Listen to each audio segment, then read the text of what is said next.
Potter's Journal. It is late summer 2020. Today on a potter's wheel, I'm going to be making some dinnerware plates.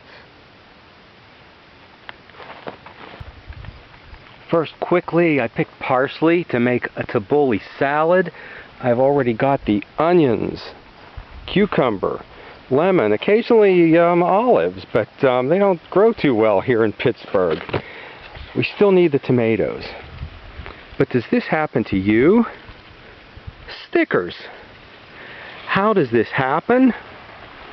Well, I have some ideas, but first, let's see what's going on in the studio today. Even without calipers, it's surprising how amazing these things stack up. I will tell you how I do it. I'm making several styles, one for myself. And this was an idea from a friend, my dog Ralph. Wow, it's a lot of busy work, repetitive, making the same thing over and over again, the bowls. So while doing that, I also made a series of tea bowls with a lot looser slip technique that you saw me do on the kick wheel. And okay, more of the bowls, the ones for myself. And plates are everywhere. I ran out of shelving, so I've got it up on a pillar. But when I took something off the end to trim, it is like a seesaw. And the bowls came tumbling down. I only lost about 3. Okay, mugs and tumblers.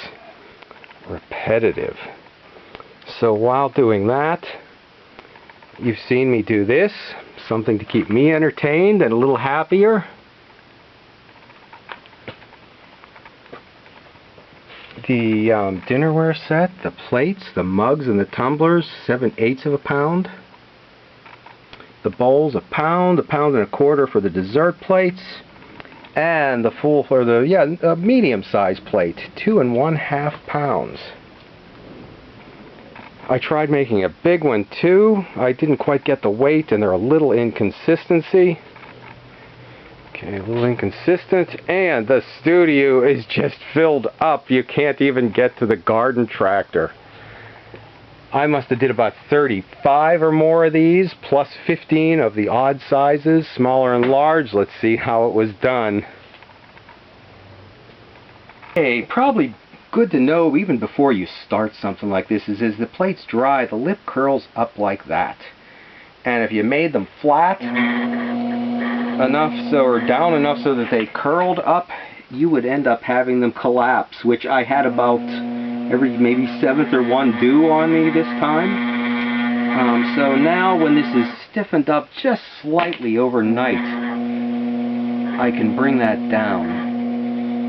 And this is standard ceramics clay number 266. They call it dark brown. It is a black clay. So I am going to use a white slip on this. And actually this is a variation. I'm only doing one of these as a sample. A variation in that. On the set I did for myself, I didn't put these grooves in here. So we'll see how that changes the looks of it.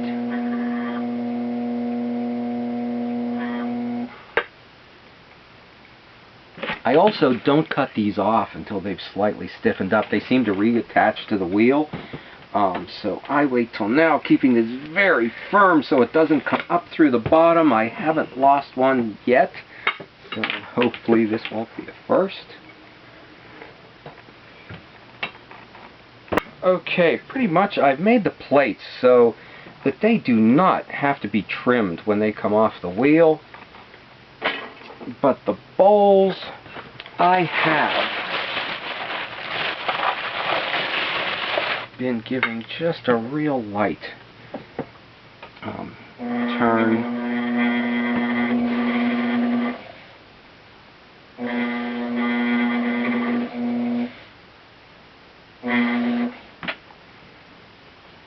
And I didn't quite prepare for the trimming part of this. We'll see if we can squeak this in too. Yeah. and I am doing it just very lightly on the outside.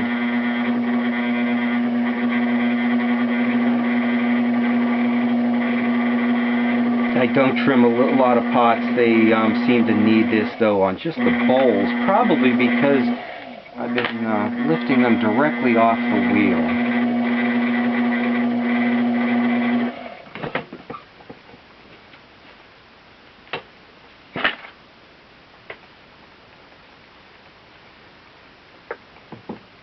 Okay.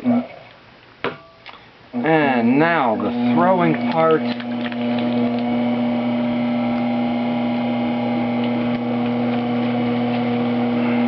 Okay, this is again the standard ceramics number 266, the black clay. Very smooth. I'm not sure that it would be good for big tall pieces, although I think I just saw Janice the Potter make a large vase with it. It does really nice things with the glazes. I've been centering this low and wide by this hand pushing in from out here, and this hand pushing down on the thumb that's pushing down. So in a sense, I am compacting the bottom right from the centering process, and even during the bringing it out process.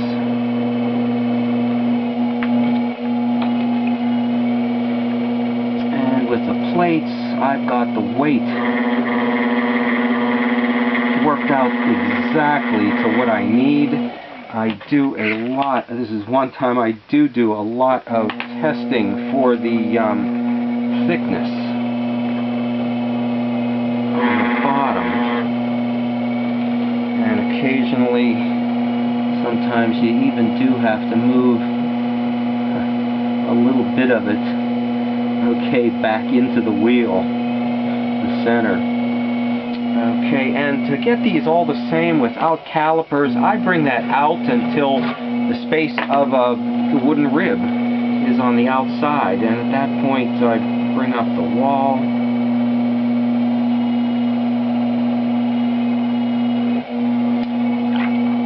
And since this is a black clay, I want to keep the series that, you know, dinnerware, people don't want to pay a lot for it because they're buying a lot of pieces. So I am putting a white slip on the black clay, so then I can just use one glaze over it. And the same with the other parts of the series. And okay, the mad secret to my idea here is also to stockpile a dinnerware set, which you saw me do with all the plates behind me. So I'm stockpiling the simplest, cleanest, basic, easiest one with the glaze everybody seems to like, standard ceramic sea mist, a bluey green, aqua, and you know, simple, straightforward, clean, easy to use. And it's also, I'll price it a little bit less than the ones with the slip. Okay, after bringing up the wall, I am bringing this out in a V, always trying to leave a little extra thickness at the end here, and then starting to give it a bit of a curve. I found that I need to, and I don't see my wooden stick, I need to take just a little bit off at the bottom. And my wooden stick probably would have done that cleaner, so that I don't have to trim it. That seems to, you know, finish that up. Then with the round side of the rubber rib, okay, I bring it out round, and then bring this down, but not with the flat side to the point where it collapses. And we will round off the end again. And this is the group that I'm just glazing with a single glaze. I put 2 thin lines in here to catch the glaze, give it some interest. I will have to check and see what Fiesta ware is like. For all I know, this is it. Okay, and that is that. Okay, the bowls. And if you saw what I did there, I threw that directly on the wheel head. So how are we going to get this off? Well, one method is to put a lot of water under it and hydroplane it off. But then the bottom seems to be saturated when you go to finish them, and the lip dries out very quickly. I watched a video with John Leach, and he pulled an entire plate off the wheel with no bat. So I did some small little soap plates and started working it out to see what I could do. And I think, and these have been coming off. Now this black clay Standards 266 has been very smooth. Maybe not a lot of body to it. It doesn't seem to grab itself, and it did do a bit of a wobble when I tried to do that, so it didn't work quite as easy as the others. Maybe a little wetter, so when you watch somebody do something who knows what they're doing, it is mastered, it explains, there may be a lot of other details that go into it. And because I've never done this before, I accidentally deleted this video 3 times, or at least 2. So I didn't mean to have quite as many variations, but it all worked out to the better, because now, in addition to, my mad secret to success in stockpiling a dinnerware set, I will have about 3 or 4 variations. And the theory is that people always ask, do you make? Can you make? And the answer is, well, of course, yes, but the response, I think, would be so much quicker and more positive if you could say, yes, here are the samples, and the sales could be immediately, and I did have one this spring. If you could say, yes, here is a set made, and it's something that people find attractive. Okay, so this is the black clay with the white slip.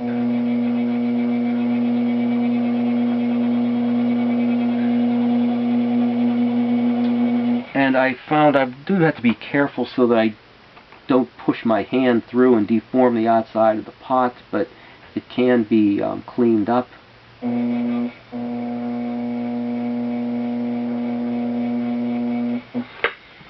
And to get this off, we'll see if it works this time. It did for all the ones that you saw behind me. Okay, cut off. Get your fingers under the first part, and you know what this clay is, I think, just a little wet and ride the edge down until the far side lets loose, and then you try to get further under it, and then off you go. And alrighty, there we go. So with the 2 thin lines, we're going for that. The set I'm making for myself, although that's an apple baker, I'm going for that.